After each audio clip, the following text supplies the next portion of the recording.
has everything in it. It has money, it has power, it has socialism, it has national security, world government, oil. It even has global warming.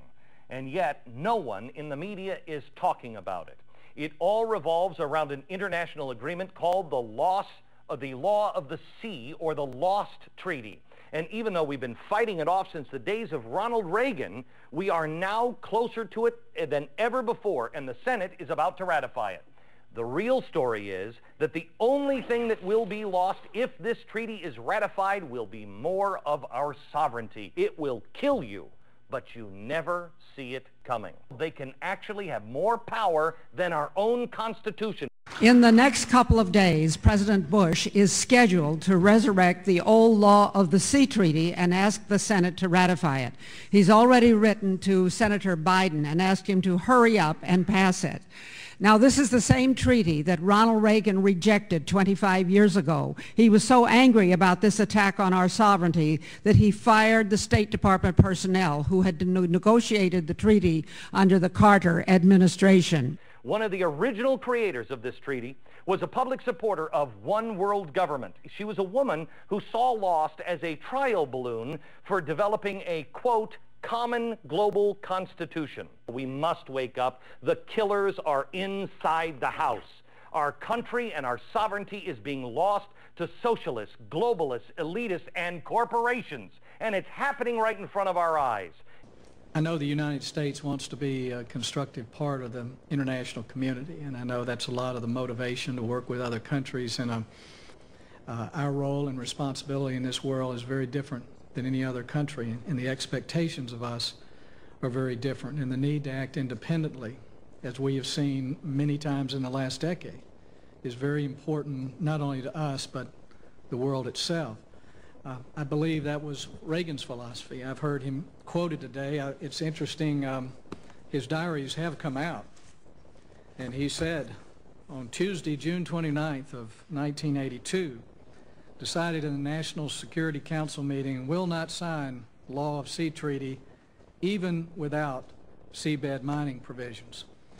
And he wanted us to go along with the treaty, obviously, and work with the international community, but recognize the dangers of signing up to this. I think the question before us is, do we want to submit the United States to another international body? But I think it is unreasonable for us, as we look at the other bodies that we're a party of, to submit ourselves again to an international group. I think America and our fellow countrymen are deeply sensitive about it now. We saw that during the immigration debate. The emails and phone calls we got, a lot of them had nothing to do with immigration. They were concerned about our sovereignty, our borders. They were concerned about Congress not acting in their best interest and not really trusting us to act in the best interest. All of us get emails and phone calls about the North American Union that people are concerned about, or the NAFTA highway. And I would just contend to all of you, as we move forward with debating this is not a good time to bring something like this back up in front of the American people. If the Senate ratifies this treaty, it will in effect constitute a financial bailout of a failing and dysfunctional UN bureaucracy. It would be a gross dereliction of duty for the United States Senate to vote on this treaty without getting to the bottom of the allegations of corruption and mismanagement in the ISA. How close do you believe we are, Senator, to losing America as we know it? We stopped it in 2004 only because no one knew what it was. It passed the Senate Foreign Relations Committee 16-0. So it would have been ratified, okay. But we stopped it by having hearings. Recently, some senators thought they could reform immigration when the American people weren't looking. Fortunately, we found out in time how bad such reforms would be for us and for our country. Now, some senators think they can sneak a treaty past the American people that will have even more serious costs for our country. Ronald Reagan understood these dangers and rejected the Law of the Sea Treaty 25 years ago. Now, it's time to tell your senators to reject it too. I have some real concerns about the treaty, and almost all of them revolve around the fact that it does have a binding, or has several binding dispute resolution mechanisms. As I read it, they try to choose the arbitrators, and if they can't, somebody else, the king of the law of the sea land, chooses 3 of the 5 arbitrators. Isn't that the case?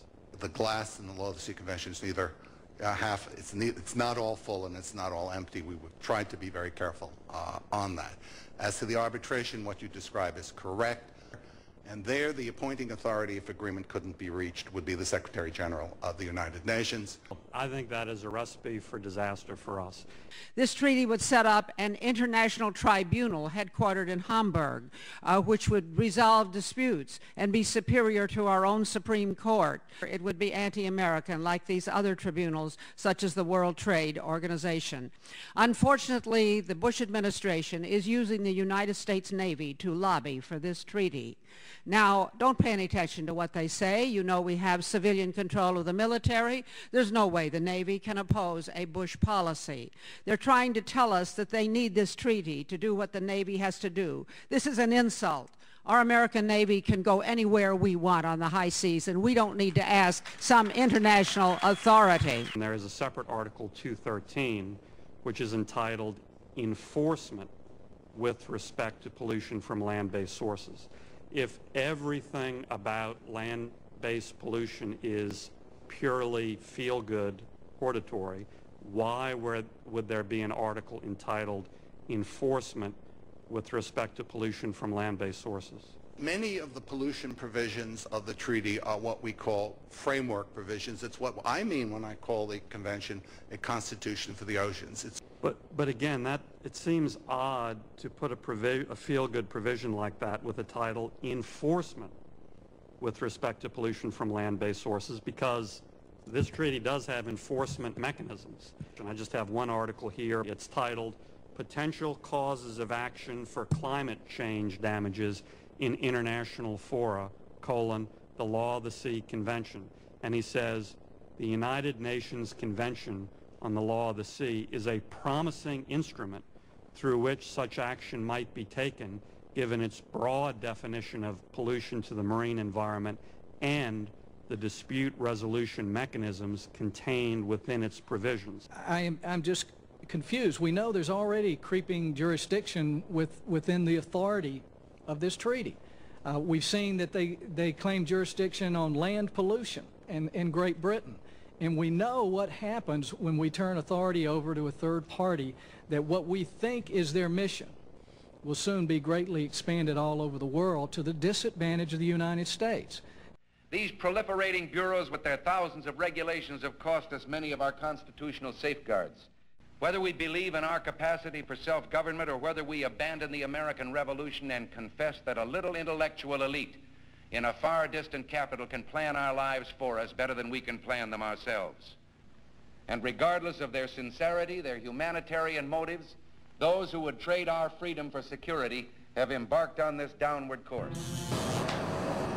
And ask the President not to submit the Law of the Sea Treaty. And if he does, it will diminish whatever he has left of conservative support in this country. This is the first time now the UN will be able to actually levy a tax. Is that true? Yeah, what it is the Law of the Sea Treaty, I think, is the greatest single raid on our sovereignty in my lifetime anyway. It is global socialism. It is world government. It is worse than the United Nations. This International Seabed Authority would have the power over 9/10 of the world's surface. It would have sovereign control over all the riches at the bottom of the oceans. It would have the power to impose an international tax disguised under the words assessments, fees, and permits.